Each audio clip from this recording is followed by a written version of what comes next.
sont en classe de CE1, CE2, CM1 et CM2. Au nombre de 100, ces élèves issus de 10 établissements scolaires de Marcory prennent part au championnat de lecture et de dictée.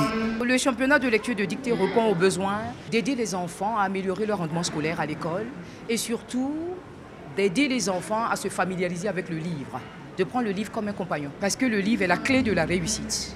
Une compétition pour améliorer le rendement scolaire des enfants, selon Sonia Bigifo, présidente d'honneur de l'ONG au service du livre, structure initiatrice de l'événement. Nous avons décidé de lancer les championnats de dictée et de lecture parce qu'en tant que parents soucieux, nous voulons améliorer le rendement scolaire de nos enfants. Nous savons que la lecture et le livre apportent l'épanouissement aux enfants, leur apportent du vocabulaire et permet d'améliorer de manière générale leur éducation. Sur les 100 candidats en compétition, les 16 meilleurs seront primés à l'issue de ce concours. J'ai décidé de participer au concours pour gagner, pour que mon école rapporte ce trophée. La dictée s'est bien passée. Je pense que je peux remporter le concours. Cette compétition, qui a sa première édition dans la commune de Marcory, vise à familiariser les élèves avec les livres en vue d'enrichir leur vocabulaire et de renforcer leur culture générale.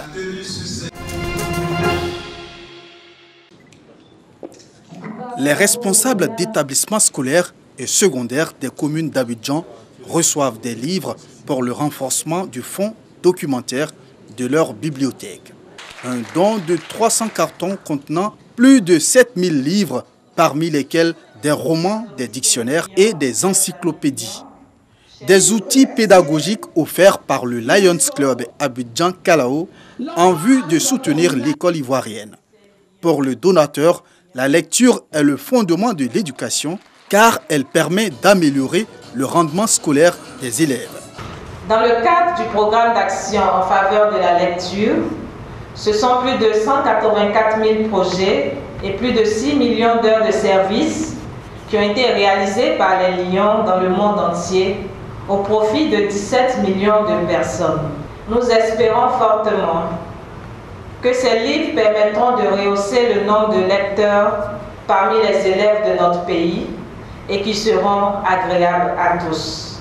L'amélioration de la qualité de l'enseignement en Côte d'Ivoire est une véritable préoccupation pour les acteurs de l'éducation nationale qui apprécient à sa juste valeur cet apport de matériel didactique. Pour nous donc, au-delà de l'aspect culturel du livre, la bibliothèque scolaire doit être à l'école un outil pédagogique. Nous voulons remercier très sincèrement le Lions Club Kalao. Quand un pays décide d'aller à son développement, il va s'appuyer sur ses ressources humaines. Et ces ressources-là devront savoir lire à tout le moins. Répondre à cette préoccupation demande la participation et la contribution de toute la communauté. Le Lions Club Kalao d'Abidjan répond à une préoccupation majeure. Le Lions Club Abidjan Kalao, dans ses missions, contribue au bien-être social des couches les plus défavorisées. Lutte contre le cancer et la famine. L'éducation et la protection de l'environnement constituent également les priorités dans la politique sociale de l'organisation.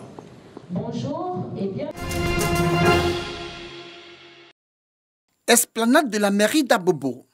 La communauté musulmane de cette commune, toute heureuse. Elle a reçu des mains de la ministre d'État, ministre des Affaires étrangères, Mère Honorée d'Abobo, 45 tonnes de sucre et 12 tonnes de riz. Kandia Kamara avait à ses côtés les adjoints au maire, les conseillers municipaux et les députés de la commune. Objectif, permettre à la communauté musulmane d'Abobo de passer les 2 dernières décades du mois de Ramadan en toute quiétude.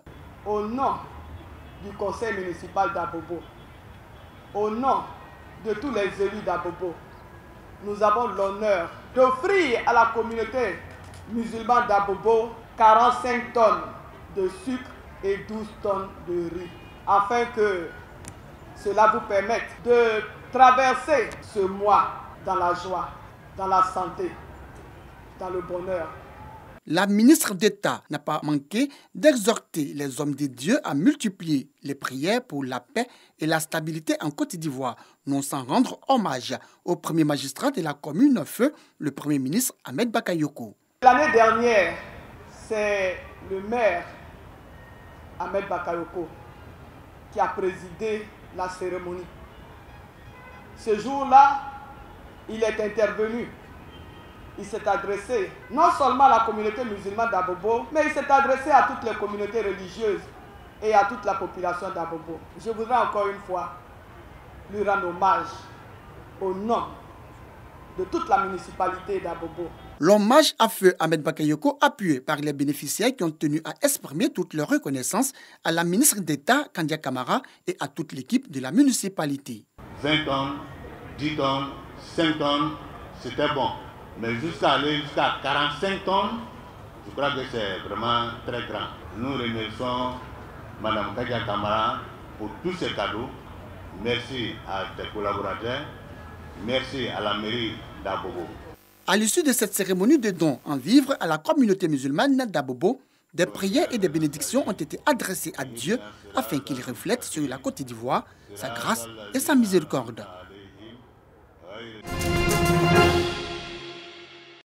Les émissaires du ministre-gouverneur Robert Begré-Mambé, gouverneur du district autonome d'Abidjan, au siège du COSIM, Conseil supérieur des imams des mosquées des affaires islamiques en Côte d'Ivoire, situé à la grande mosquée de Trécheville. Ils sont allés les mains chargées. Des sacs de riz et de sucre de 25 kilos et des packs de lait d'une valeur de 9 225 000 francs CFA. L'objectif de ces dons, permettre à la communauté musulmane d'accomplir en toute quiétude le quatrième pilier de l'islam, le jeûne de Ramadan, mois de piété et de partage. À chaque occasion du mois de Ramadan, le ministre-gouverneur du district autonome d'Abidjan fait montre vraiment de sa solidarité en soutenant la communauté musulmane. Je voudrais, à l'occasion de ce mois de jeûne, exhorter la communauté musulmane à multiplier les prières pour que la Côte d'Ivoire puisse prospérer dans la paix.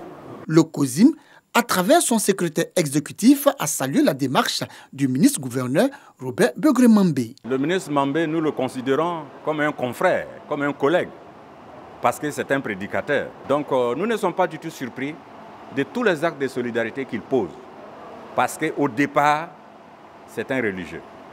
Que Dieu le bénisse. C'est par des prières et des bénédictions pour la paix que cette cérémonie de remise de dons du ministre-gouverneur Robert Begré-Mambé au nom du président de la République Alassane Ouattara au COSIM a pris fin.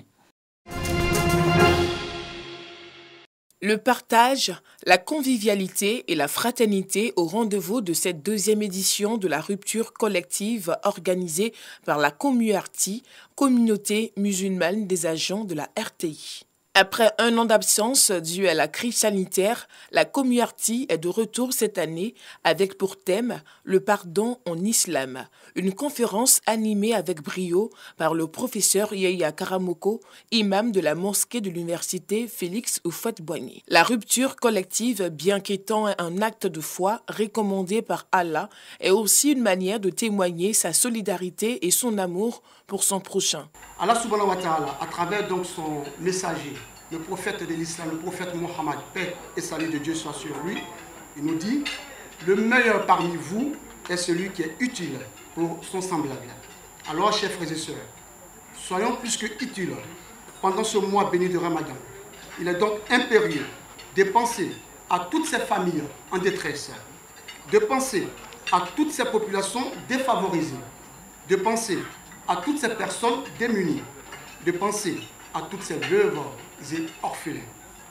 Occasion pour Fousseni Dembélé, directeur général de la RTI, président d'honneur de la COMURTI, d'exhorter les frères et sœurs à favoriser un climat de cohésion, d'union et de paix. Je voudrais saluer l'esprit de fraternité qui règne entre les différentes confessions et leurs pratiquants dans cette maison commune. Nous sommes ici à la RTI à l'image de la Côte d'Ivoire, un pays où la laïcité se conjugue avec la pluralité et la liberté de culte.